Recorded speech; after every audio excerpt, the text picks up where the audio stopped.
Hi, I'm Tom Brookshire. And I'm Pat Summerall.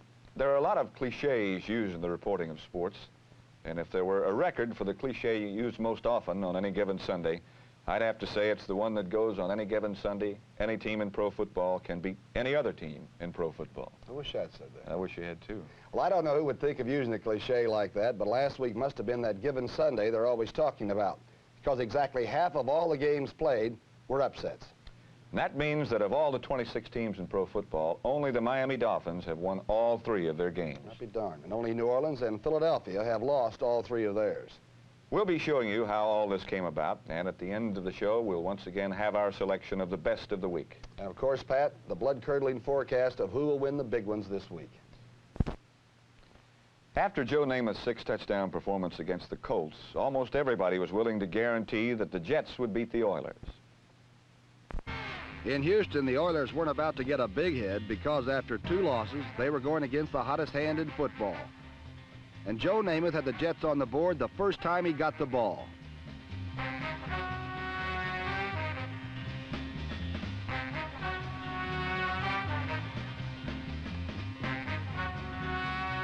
Jerome Barkham's catch and run put the Oilers in a hole, and Joe decided to bury them.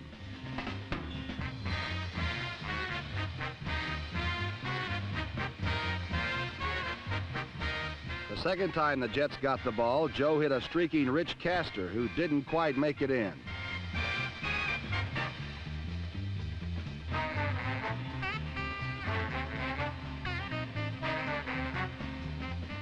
And when number 19 Willie Alexander stopped number 36 Steve Harkey, the Jets were forced to settle for a field goal in a 10-0 lead.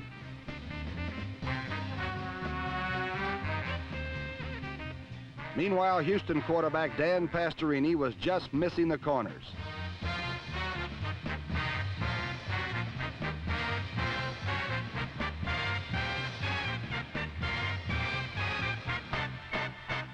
But then Pastorini started putting them right down the alley, and Hoyle Granger's catch led to a 1-yard Oiler tally.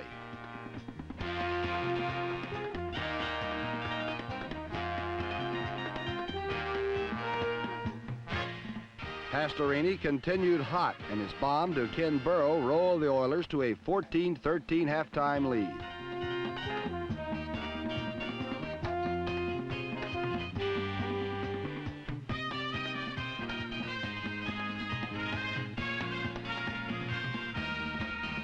The lead gave Houston confidence, and confidence made them hitters.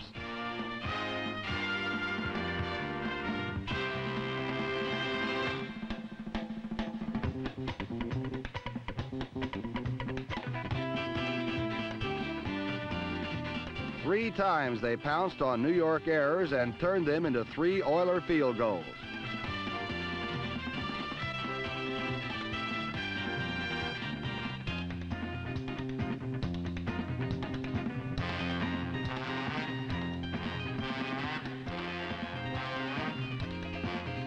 But with Joe Namath, the Jets are never done. He hit Rich Castor over the middle, and the Jets trailed 26-20. And with time almost gone, they got another chance.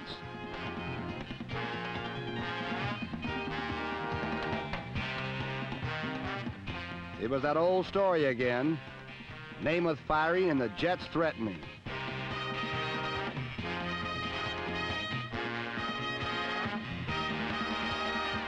But this time it was an empty threat, as J.W. Namath's pass was cut off by number 33 Benny Johnson, who sealed the Oiler victory 26-20.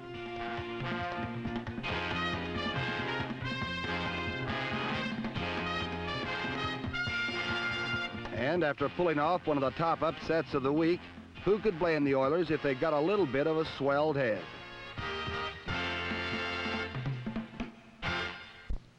With the Jets losing, all Miami had to do was to beat the Minnesota Vikings to claim the lead in the AFC East. The last time a Shula Colts team played the Vikings in regular season was 3 years ago, and the final score was Shula Colts 14 and Grant Vikings 52. In Minnesota, the Viking fans practice the happy art of tailgating royally. But quiche and costumes is strictly an hors d'oeuvre for these gourmets, and the main course, filet of greasy dolphin, was yet to be served. On his first series, Fran Tarkenton hit with the old persimmon pass, drawing in the Dolphin defense and hitting John Gilliam all alone for a 56-yard catch and carry touchdown. Meanwhile, the Purple Gang put the zonk on the Miami attack. Number 60, Roy Winston, doing the honors here. After Dick the Stick Anderson stole the ball from Minnesota's Bill Brown, Greasy frittered away Miami's only scoring chance in the first half with this interception by number 20, Bobby Bryant.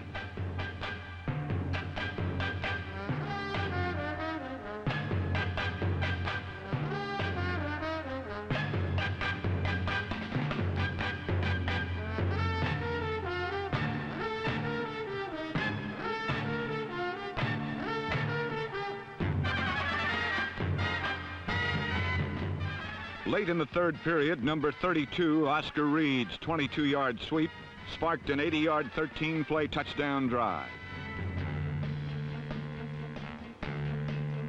With 4.5 yards to go, Bill Brown dove across, establishing the Vikings' lead at 14-6.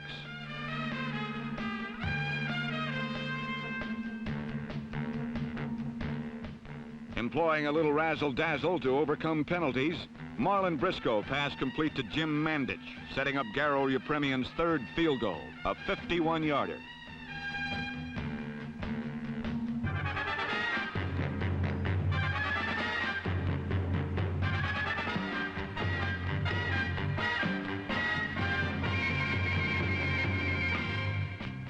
Yepremian's boot ended almost 10 minutes of Miami ball control in the fourth period. And now the no-name defense had to face down the Tarkenton mob.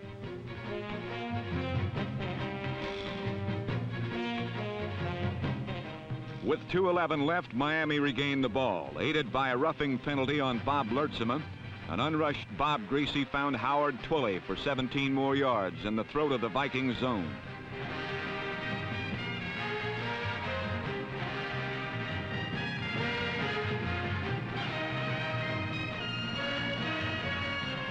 On the next play, Bob Greasy hit Jim Mandich for a touchdown, making Don Shula the only undefeated coach in the NFL, defeating the Vikings 16-14.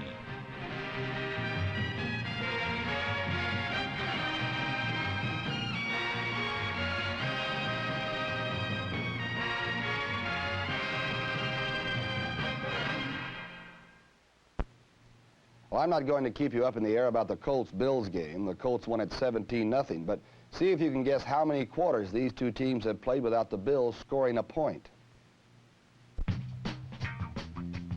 Until last week in Buffalo, the Colt defense had not looked like the Colt defense of old. But in the Bills, they were playing a team that hadn't scored against them in 10 quarters, or 2.5 games.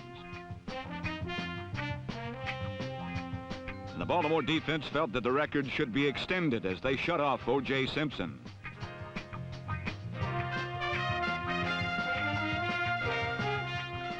An interception by number 83, Ted Hendricks, shut down a Bills attack that managed only 13 yards total offense in the first half.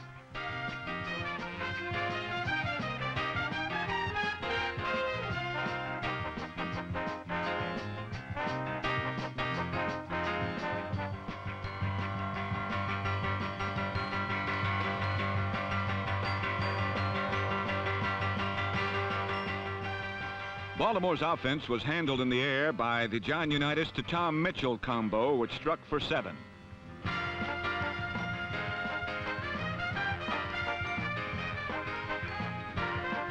On the ground, it was number 48, Don Nottingham, who took care of business as he gutted out 141 yards in total offense.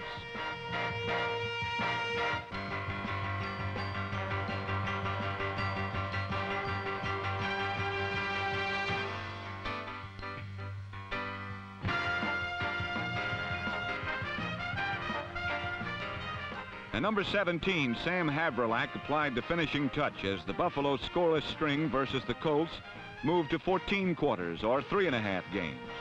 Colts 17, Bills 0. 2 weeks ago, the 49ers were upset by those same bills, and somebody had to pay for it last week. And unfortunately for the New Orleans Saints, they were the next ones on the San Francisco schedule. In New Orleans, the winless Saints had their work cut out for them as they were going against the healed and healthy 49ers. On the opening kickoff, New Orleans had one of its few successes of the day as Margene Atkins, number 26, raced for 61 yards.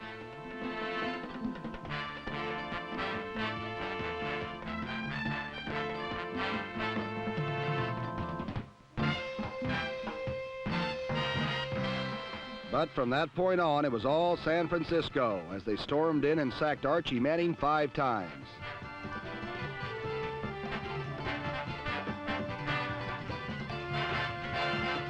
In addition to the sackings, the Saints lost the ball 4 times on interceptions and 3 times on fumbles. And while the 49er defense looked good, the offense was dynamite with number 22. A now healthy Vic Washington acting as the blasting cap.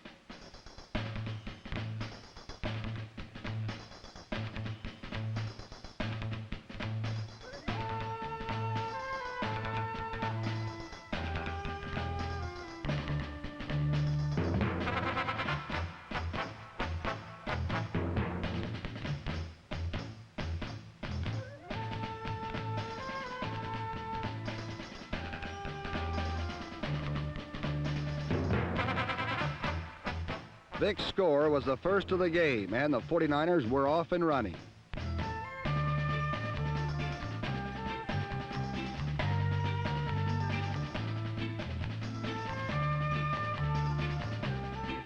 And running is exactly what number 35 Larry Schreiber did so well and with such gusto.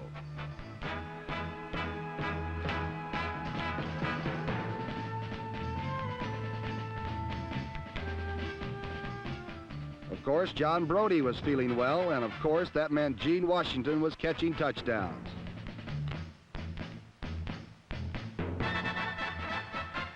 It also meant that number 82, Ted Qualick, who's crossing your screen right now, was in line for another Brody scoring shot.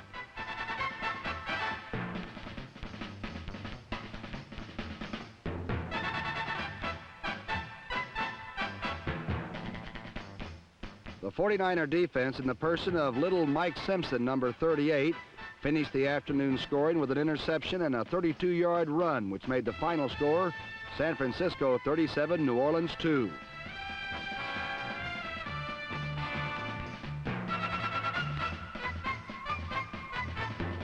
For Archie Manning, it was a tough afternoon, but it may have been even tougher on those who only stand and coach.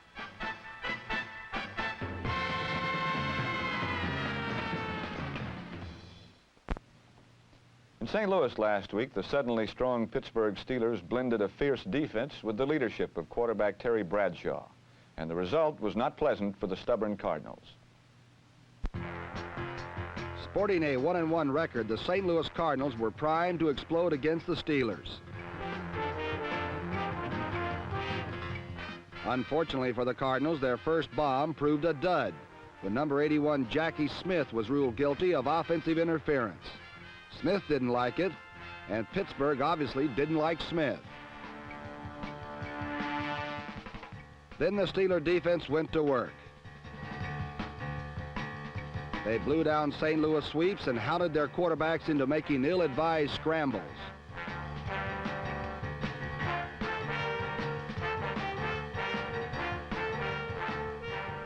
The alert Steelers forced their own breaks. Safety Ralph Anderson picked off a deflection and burned upfield.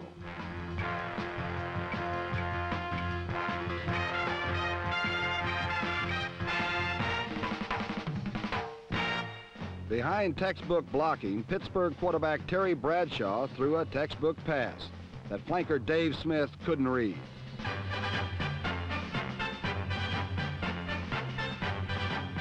The one thing Bradshaw could rely on was his own knack of improvisation, and his ad-lib plays have become a vital part of the Steeler offense.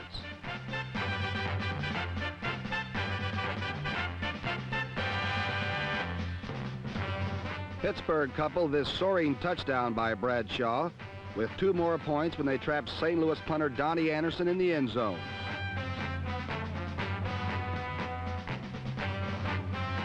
But Anderson came back to sting the Steelers with a slashing touchdown that cut the Pittsburgh lead.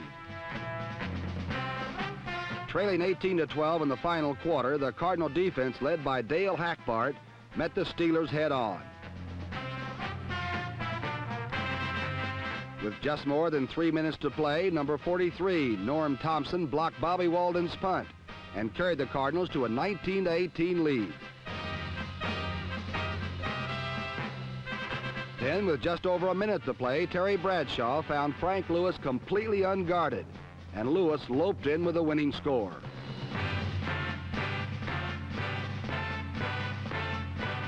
For Pittsburgh, their electric come-from-behind 25-19 victory was a solid stepping stone in their determined quest for the AFC Central Division Championship.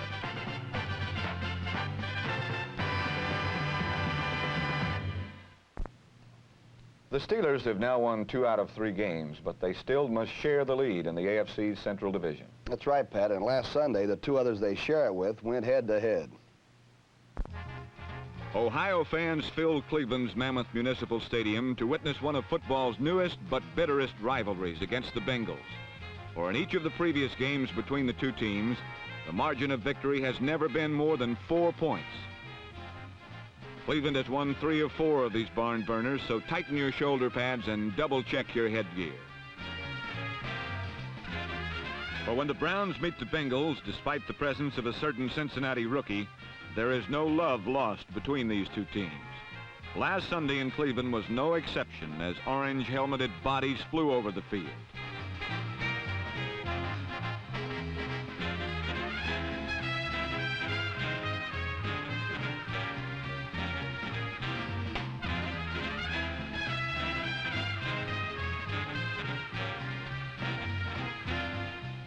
The hitting produced a Cleveland score when number 75, Wes Grant, knocked Ken Anderson loose from the ball, and Bob Briggs, the other anonymous defensive end, took it in for a touchdown.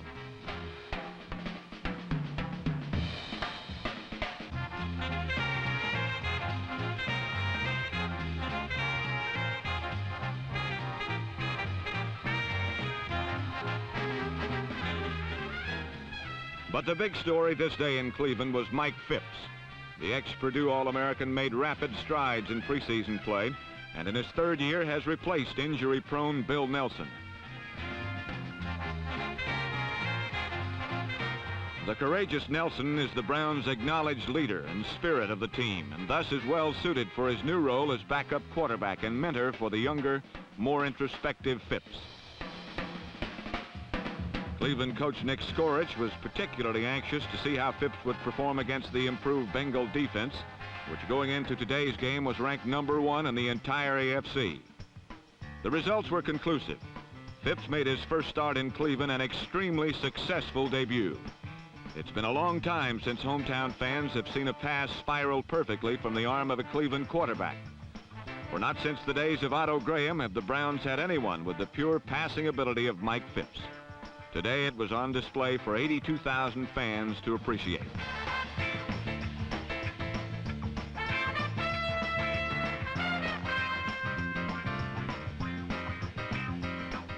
Phipps' 68-yard bomb to Frank Pitts was the play that broke the game open and assured a Cleveland upset victory over previously unbeaten Cincinnati 27-6. Ever since the controversial trade for Paul Warfield, the Cleveland Browns and Cleveland fans have waited for this day to come.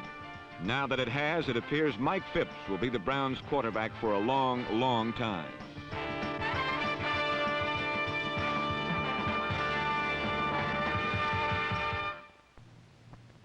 Tom, you think it's possible that the Dallas Cowboys might finally be starting to show their age just a bit? Maybe so, Pat, but the Green Bay Packers, on the other hand, are definitely showing signs of championship maturity. The Dallas Cowboys were looking for their 3rd straight victory against the Green Bay Packers, but their early show of muscle soon dissipated before a rash of brutal mistakes.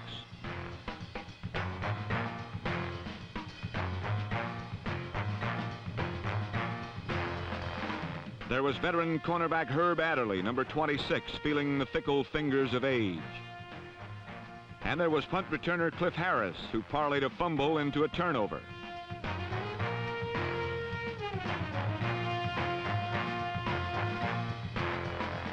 But mostly the Cowboys fell victim to the swarming swirl of Packer gang tackling. Dallas quarterback Craig Morton often felt the might of the resurgent Packers. When Morton wasn't pressured, he fired aimless passes. This one was devoured by Al Matthews, number 29.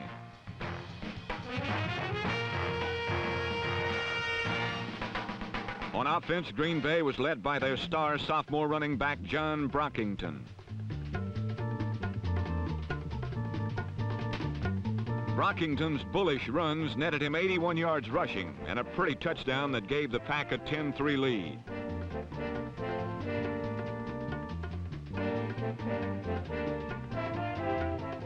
The Cowboys rallied with the clutch catching and nifty running of wide receivers Lance Allworth, number 19, and Bob Hayes, number 22.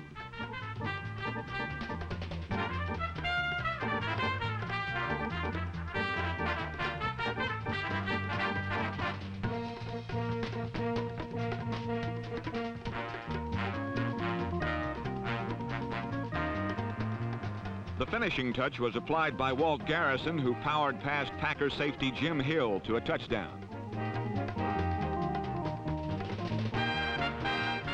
But in the end, the world champions fell prey to their own errors.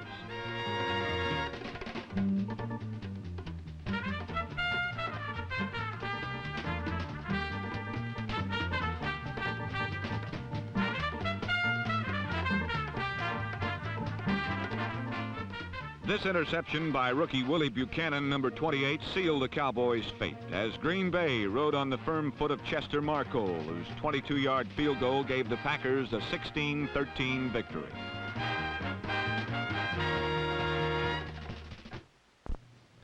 It looks like pro football is no different than any other segment of our society, Pat. Some upstart kid is always ready to challenge established procedure. Last week, purists of the classic drop-back passer school had to be appalled, Tom, as two young quarterbacks violated every cardinal rule.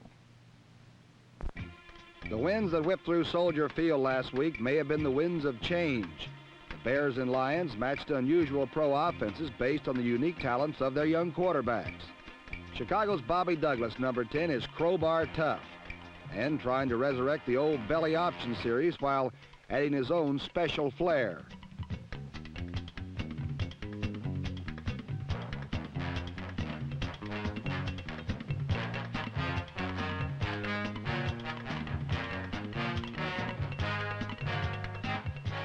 No one knows what to call Douglas's offense yet, but with it he now leads his team in rushing.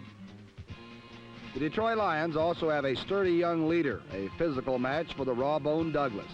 Number 11, Greg Landry, was called unorthodox when he first came into the league, but he too is a quarterback who runs not from fear, but for effect. So now the Lions have adapted an offense to fit his style.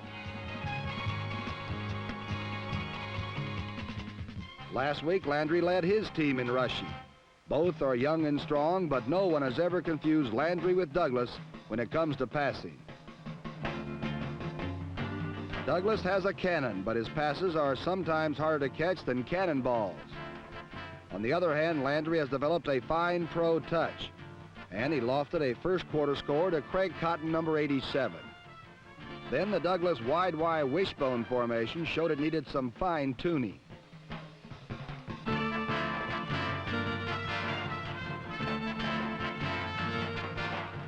While Chicago worked out the bugs, Landry explored new and different ways for a quarterback to score.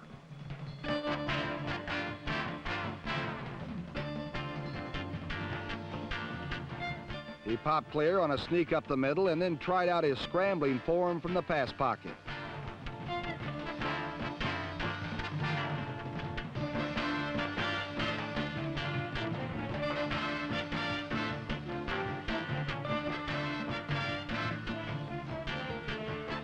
Landry's one-man scoring spree built up a 28-10 Lion cushion through 3 quarters. But the Hard Rock Bears and Dick Butkus hung on. The Because of unfavorable comments about the Lions published in his recent autobiography, Butkus was a marked man.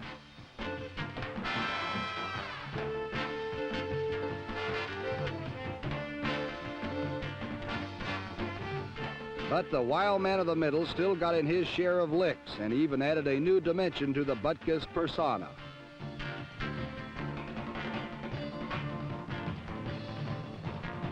He loped 28 yards from punt formation before he ran down and punctuated his effort in Butkus style.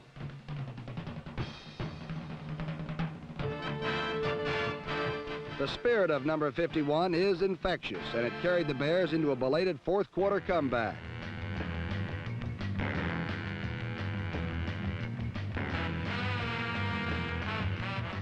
Promising Jim Harrison, number 35, bulled over for some Chicago solace in a lost cause.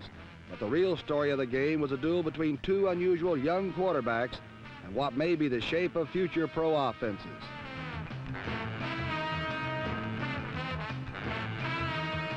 Douglas manufactured some amazing offensive football on the way to 97 yards rushing. Landry's efforts were equally incredible, 87 yards rushing for 3 touchdowns.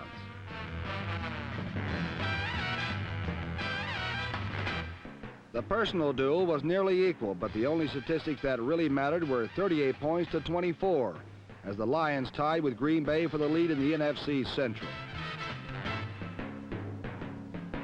Offense of the future or not, the bruised and beaten Bears are now last in the division and still in search of their first win in 72.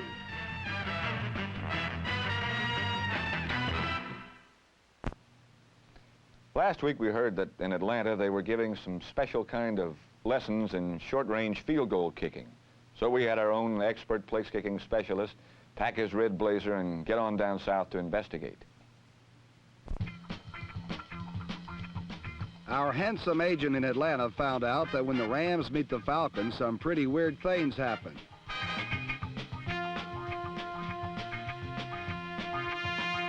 The Falcons were ready. They had been practicing weird things.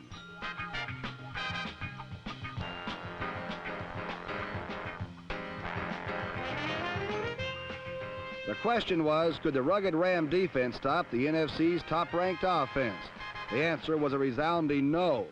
Partly because in the first quarter, number 21 cornerback Gene Howard, who scored the Rams' only touchdown the previous week, could not handle Falcon wide receiver Ken Burrow.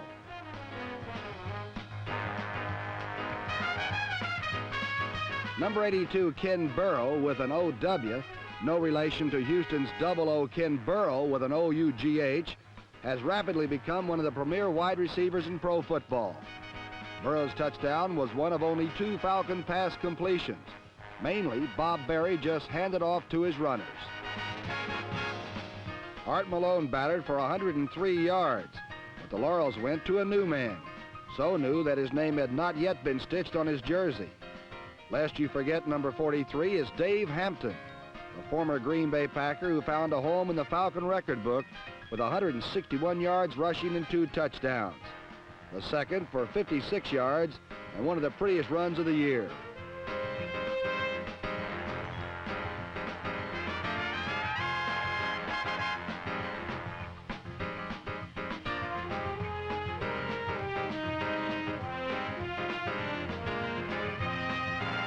While Atlanta rolled up almost 300 yards on the ground, Los Angeles called upon stiff-armed Roman Gabriel to bring the Rams back through the air.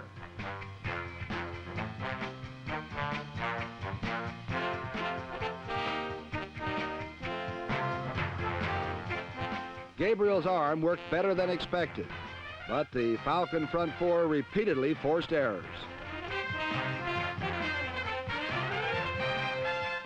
Between them, Gabriel and his backup, Pete Beathard, number 12, threw a total of 6 interceptions. One, the first theft in the pros for number 29 free safety Clarence Ellis of Notre Dame, Atlanta's number 1 draft choice. But the play which most pleased Atlanta fans was an interception by old number 60, the original Falcon, Tommy Nobis. His legs aren't what they used to be, but they got him where he wanted to go.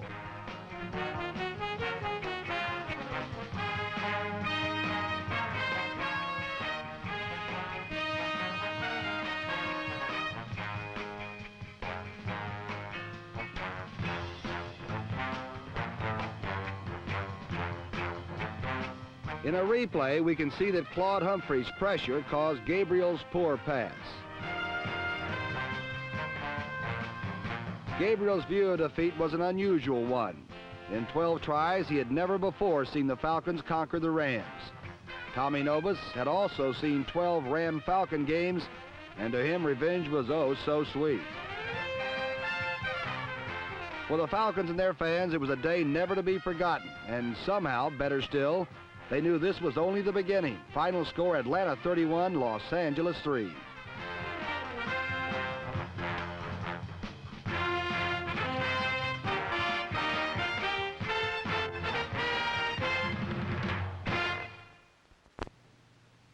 In their first two games, the Super Bowl hopeful Kansas City Chiefs looked anything but super.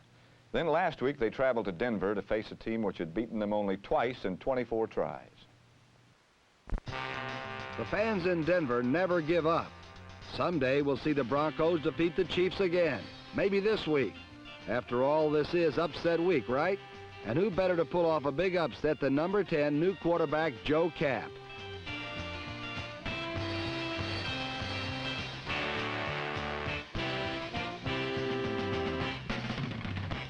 Number 10 is really Steve Ramsey, and although he's no Joe Kapp yet, he did have his moments in leading the Broncos to a score in each quarter and a total of 24 points.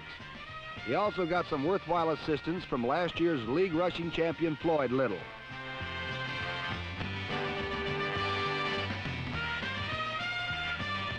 In the first 2 weeks of the season, 24 points would have been enough to defeat the Chiefs. Last week, it didn't even come close. Lynn Dawson set up the Chiefs' first touchdown with a pass to Dennis Holman, number 21.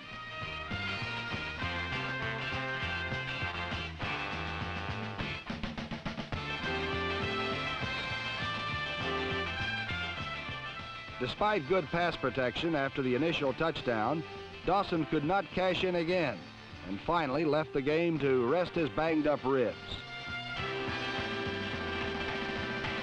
In the second half, enter number 10, Mike Livingston, who some have said is a better runner than a passer.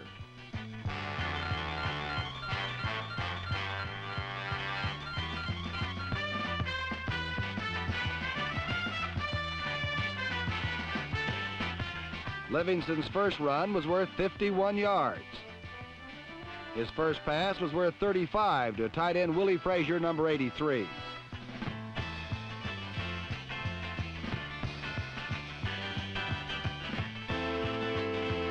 Livingston's next pass was good for a touchdown to the same Willie Frazier.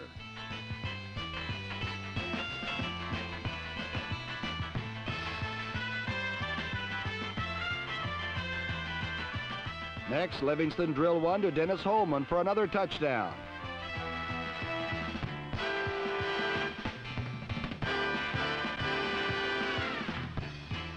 In the fourth quarter, Livingston shook loose long enough to find Otis Taylor with his third touchdown pass.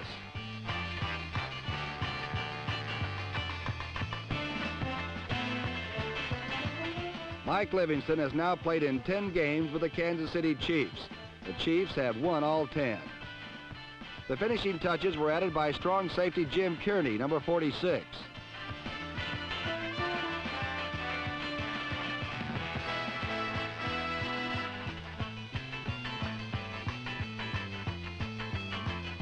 Minutes later, Kearney completed a rare double play. 2 interception touchdowns in the same quarter. Kansas City outscored Denver 45-24 and kept Bronco fans wondering when they might ever see their team win another over the Chiefs.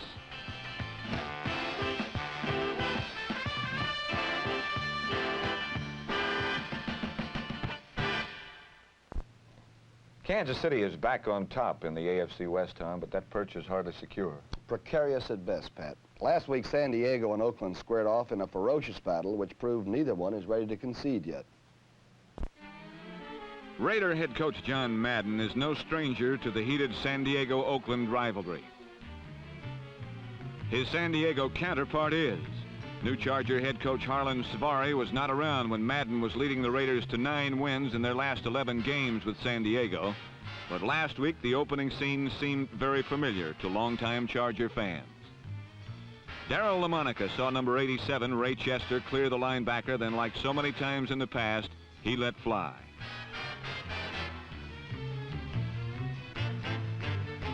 Once again, the confident Raiders seemed to have San Diego's number, and they raced to a comfortable 14-0 first quarter lead.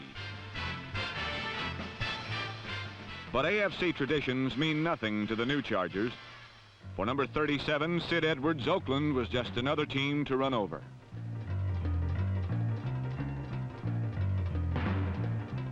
Edwards started his first game as a Charger and proceeded to rip the vaunted silver and black defense to shreds.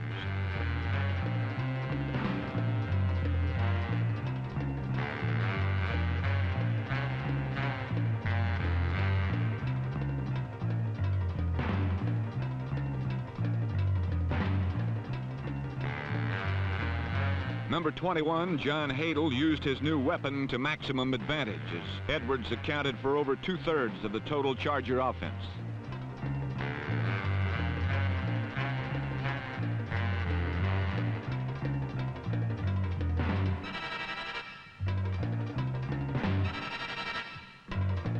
The new gun in town left dazed Raiders strewn all over the field, and his 2 short touchdown runs put San Diego back in the game.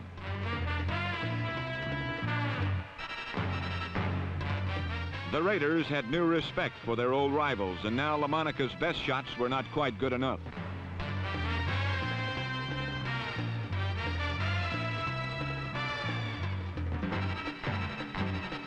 With the score tied at 17, both teams locked horns and laid down the brutal ground rules for a brand new rivalry.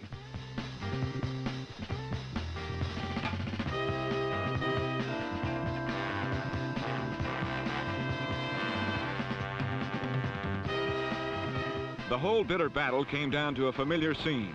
Old Pro George Blanda, 1 minute left, tie game. The scene of another last-second save by the resident Miracle Man.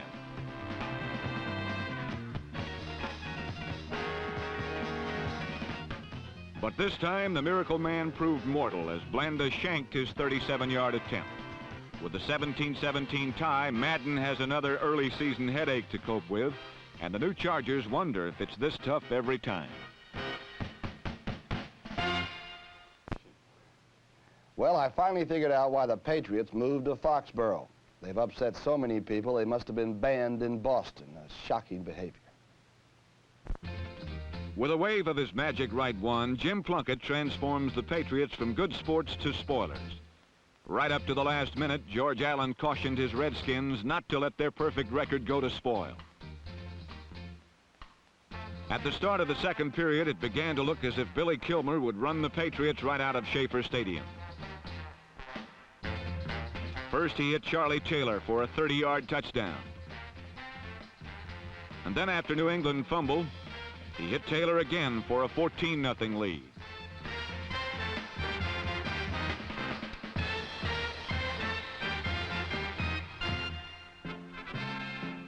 But Plunkett waved his magic right wand, hitting number 33, Reggie Rucker, for a 40-yard play.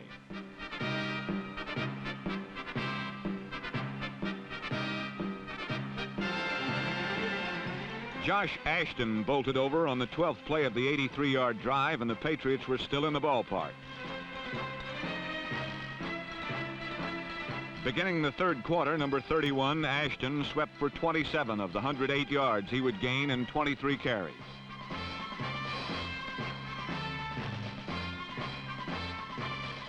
Plunkett completed the 73-yard drive in 8 plays, hitting Reggie Rucker for a 14-14 tie.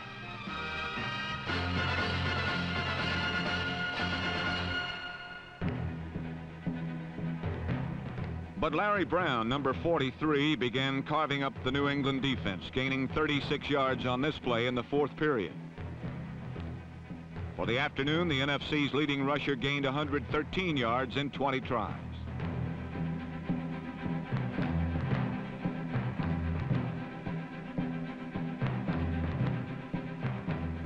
Kilmer capitalized on Brown's running, hitting Jerry Smith for a 21-17 lead. It was Smith's third catch and his third touchdown catch of the year.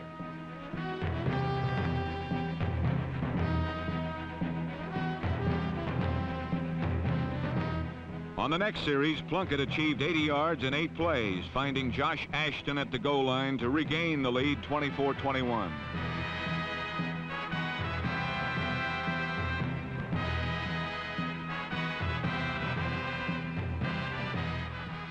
Kilmer immediately gobbled back 62 yards on a big play to Charlie Taylor.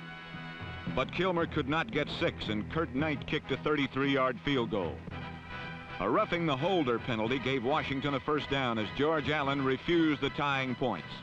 Again, Kilmer could not move the Skins, and this time Knight missed a 27-yard attempt.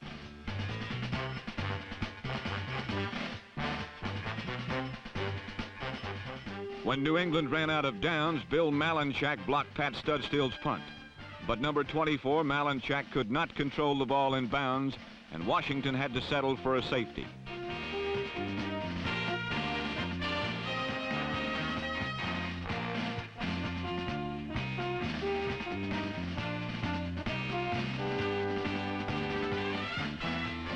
After the ensuing free kick, Knight attempted a 50-yarder that failed, and George Allen's decision to shun a half a loaf left him hungry in New England, with the score locked at 24-23 against him.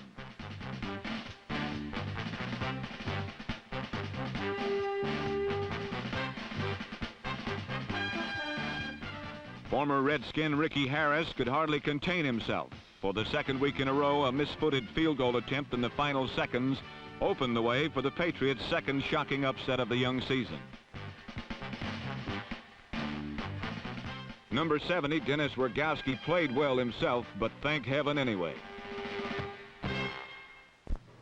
Well, those Patriots must be doing something right. And one thing for sure, Pat, Jimmy Plunkett is some kind of a second-year quarterback. Plunkett and the Patriots certainly deserve some recognition for their second straight upset thriller. But the best of the week this week is a tough choice. Boy, I guess. You could go to Malone or Hampton or the Falcons or Pastorini and the Oilers or the entire Miami team. In a way, it goes to all those people and more. This week, the best of the week goes to the many men behind the upsets. The tough hitters who on any given Sunday are what sets pro football apart from all the other sports. Well, that's for sure. We'll just keep quiet for the next half minute or so and let you see what we mean.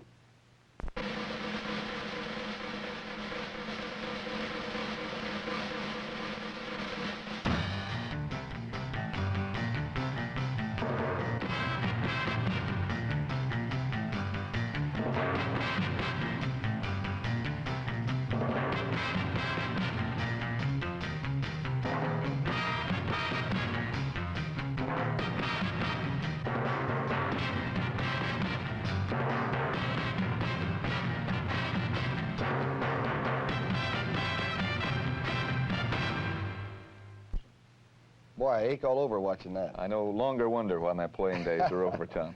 How about our picks for this week? Detroit, Atlanta, that's a big game. What do you think? Well, Falcons are moving the ball, but I think Detroit's going to outscore them. What do you think? I saw Atlanta last week look as good running the ball as any team I've seen in a long time, so I'll take them. Miami at the Jets. What do you think? I think the Jets will come back and run the ball against the Dolphins and maybe stop Greasy with that defense. I feel lucky to have Miami. I'll take them. How about San Francisco, L.A.? Oh, that battle on the West Coast. The 49ers have it all together and should pound the Rams a little bit.